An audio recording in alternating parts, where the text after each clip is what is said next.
મજામાં. જય માતાજી. કેમ છો બધા? તો આજે હું તમારા માટે લઈને આવી ગઈ છું દશેરા સ્પેશિયલ વિડીયો. તો આજે આપણે દશેરા સ્પેશિયલ માટે જલેબી બનાવીશું. તો તમે વિડીયોને સ્કીપ કર્યા વગર એન્ડ સુધી જરૂરથી જોજો. ચેનલમાં નવા હોય તો ચેનલને લાઈક શેર અને સબસ્ક્રાઈબ કરજો. બાજુમાં રહેલા બેલ આઇકોનને જરૂરથી ઓન કરજો. તો ચાલો આપણે જલેબી બનાવવાની શરૂઆત કરીએ. તો આપણે જલેબી બનાવવા માટે સામગ્રીમાં 1 કપ મેંદો લીધો છે, સાથે દહીં છે, ફૂડ કલર છે અને ઈનો છે. બાકી તળવા માટે તેલ છે અને ચાસણી માટે ખાંડ લઈશું. તો ચાલો આપણે શરૂઆત કરીએ. સૌથી પહેલાં આપણે 1 કપ મેંદો લઈશું, જે મેં ચાળી લીધો છે. ત્યારબાદ આપણે તેમાં 2 ચમચી ઘી એડ કરીશું, જેથી તેમાં ફ્લેવર ખૂબ જ સરસ આવે. તો આપણે નાની 2 ચમચી ઘી લીધું છે. ત્યારબાદ આપણે દહીં એડ કરીશું, જે આપણે આથો લાવવા માટે ઉપયોગ કર્યો છે. તો આપણે 3 ચમચી જેટલું દહીં એડ કરીશું. હવે બધું સારી રીતે મિક્સ કરી લેશું, લોટમાં ભળી જાય દહીં.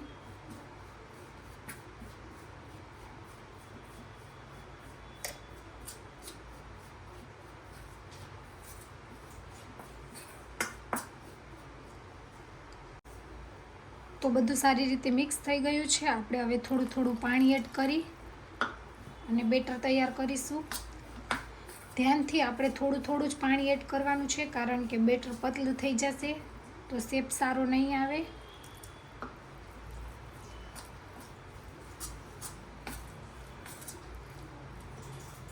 જોઈએ તેમ પાણી એડ કરતા જઈશું.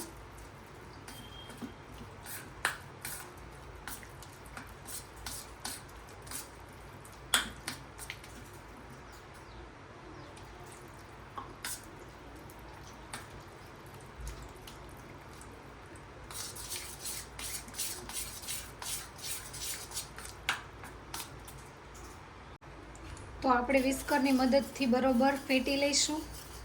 આપણે પોણો ગ્લાસ જેટલી પાણીની જરૂર પડી છે. હવે આપણે પાણી એડ નથી કરવું.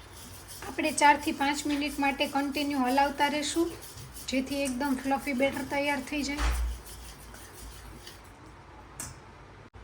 તો આપણે 4 થી 5 મિનિટ સુધી કન્ટિન્યુ બેટરને હલાવી લીધું છે. હવે આપણે તેને ઢાંકી અને 5 મિનિટ માટે રેસ્ટ આપીશું. તો આપણે બેટરને રેસ્ટ કરવા મૂક્યું છે, ત્યાં સુધીમાં ચાસણી બનાવી લઈએ. તો આપણે 1 બાઉલ ખાંડ લેશું. ખાંડ ડૂબે એટલું પાણી એડ કરીશું. આપણે 1 ગ્લાસ જેટલું પાણી એડ કર્યું છે.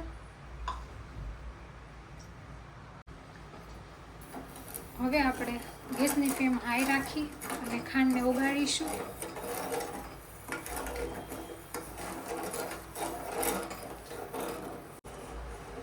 તો ખાંડ ઓગળી ગઈ છે. આપણે તેને હલાવતા રહેવાનું છે. આપણે 1 તારની ચાસણી બનાવીશું. તેમાં આપણે 3 થી 4 ફ્લેવર માટે એલચી ઉમેરીશું.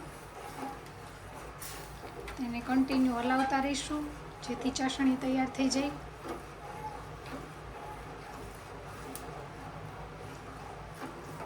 આપણે વધારે ચાસણી નથી કરવાની, ફક્ત 1 તારની ચાસણી બનાવવાની છે, કારણ કે જલેબીમાં વધારે ખાટી ચાસણીની જરૂર નથી પડતી. તો ઓલમોસ્ટ ચાસણી તૈયાર થવા આવી છે. થોડી વાર માટે પાકવા દઈશું આપણે.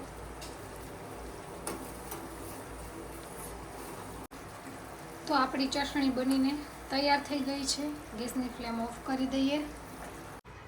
તો 5 મિનિટ થઈ ગઈ છે. આપણે બેટરને ચેક કરી લઈએ. તો સરસ મજાનું બેટર તૈયાર થઈ ગયું છે.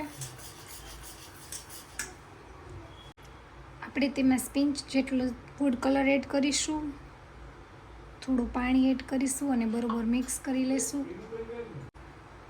તો આપણે પલાળેલો ફૂડ કલર એડ કરી દઈશું. બરોબર મિક્સ કરી લઈશું.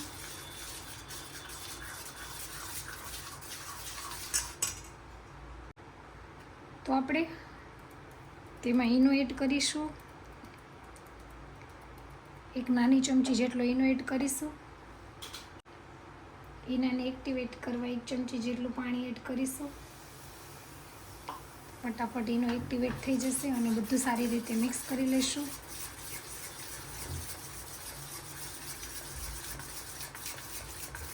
1 થી 2 મિનિટ માટે કન્ટિન્યુ હલાવતા રહીશું.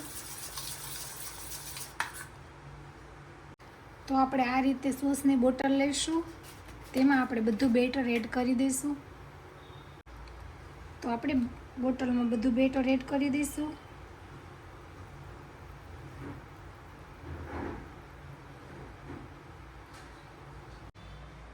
તો તેલ પણ આવી ગયું છે. આપણે જલેબી બનાવવાની શરૂઆત કરીશું.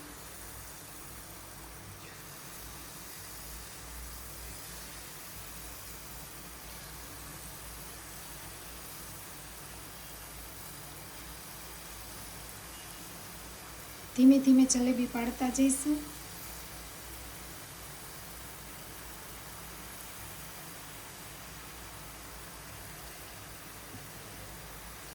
તો આપણે પલટાવી લઈશું.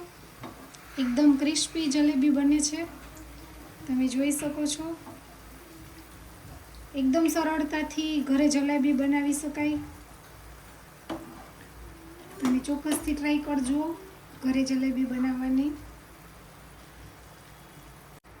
તો આપણે જલેબીને ફરીથી પલટાવી લઈશું. મસ્ત ચડી ગઈ છે. જોતાં જ ખબર પડી જાય કે એકદમ ક્રિસ્પી જલેબી તૈયાર થઈ છે.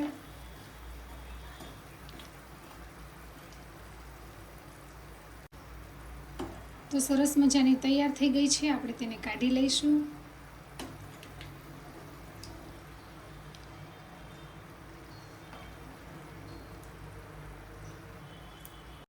તો આપણે જલેબીને ચાસણીમાં ડીપ કરી દઈશું. ચાસણીમાં પલળવા દઈશું થોડી વાર માટે, બીજી તૈયાર થાય ત્યાં સુધી. તો આપણે ફરી વખત બીજી જલેબીને તૈયાર કરી લઈશું.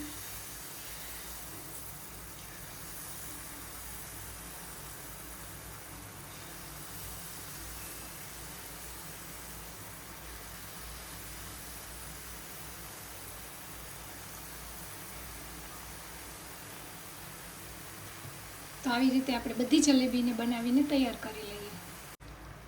જલેબીને પલટાવી લઈશું.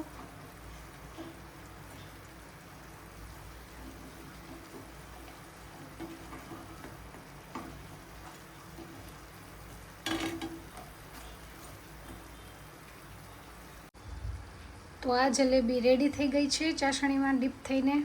તો આપણે તેને ડીશમાં કાઢી લઈશું.